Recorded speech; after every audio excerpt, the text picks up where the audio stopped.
বাঙালির পাকশালায় আপনাদের জানাই স্বাগত। চলছে ঠাকুরবাড়ির রান্নার বিশেষ পর্ব। আজকে রইল তৃতীয় পর্বের মাছের একটি রেসিপি, পাঁচফোড়ন দিয়ে রুই মাছ। এই রেসিপিগুলো শুধু ঠাকুরবাড়ির রান্না নয়, এই তীব্র গরমের উপযুক্ত এমন কিছু রেসিপি আমি বেছে নিয়েছি এই বিশেষ পর্বগুলির জন্য। দেখুন আজকে রান্নায় কি কি লাগছে আর কিভাবে আমি করছি, তার জন্য সঙ্গে থাকুন। প্রথমেই কড়াই আমি কিছুটা সাদা তেল নিয়ে নিলাম। এবারে আমি মাছগুলো ভেজে নেব। মাছ ভাজা নিশ্চয় দেখানোর বিষয় নয়, এটা ঠিকই, তবে অনেক সময় দেখবেন মাছ উল্টাতে গেলে ভেঙে যায়। তাই সহজ পদ্ধতি হচ্ছে অল্প আঁচে মাছটাকে দিয়ে এক পিঠ করে মাছ ভাজার সময় অনেকটা করে সময় দেবেন। মানে মাছ দেওয়ার 2-1 মিনিটের মধ্যেই উল্টানোর চেষ্টা করবেন না, তাহলে দেখবেন মাছ খুব ভালো মতন ভেজে তোলা যায়।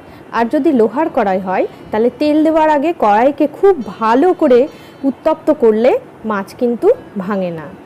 আমি এবারে দিয়ে দিলাম পাঁচফোড়ন, যা আজকের রান্নার বিশেষ একটি উপকরণ বা মূল উপকরণ। এইবার এই পাঁচফোড়নের মধ্যে আমি একটুখানি তেজপাতা দিয়ে দিলাম। একটা তেজপাতা দিয়ে ভেজে রাখা মাছগুলো, হ্যাঁ একটা কথা মনে রাখবেন, এই মাছ কিন্তু খুব কড়া করে ভাজার দরকার নেই। মাছগুলো ভেজে রাখার পরে আমি লঙ্কা গুঁড়ো ভিজিয়ে রেখেছি, আসলে রেসিপিতে কিন্তু লঙ্কা বাটা ছিল, আর সর্ষে বাটা আমি ওই 1 টেবিল চামচ সর্ষে, কালো সর্ষে বেটে রেখেছিলাম, দিয়ে দিলাম এই মাছগুলোর উপরে এইভাবে ছড়িয়ে। এবারে প্রয়োজনীয় লবণ উপর থেকে ছড়িয়ে দিলাম। এই রান্নার মূল মন্ত্র ভিডিওর শেষে আমি বলে দেব। আর দিচ্ছি সামান্য স্বাদ মতন একটু চিনি।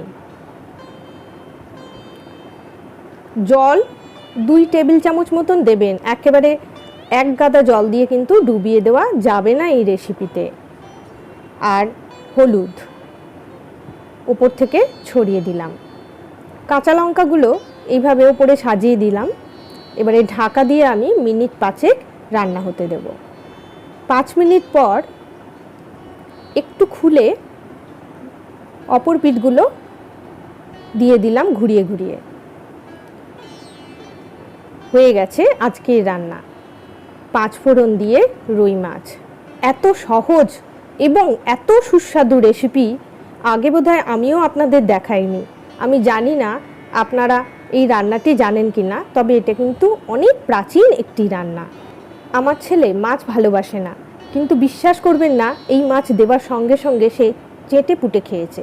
তাই আজকের রান্না কেমন লাগলো লিখে জানান আমাকে।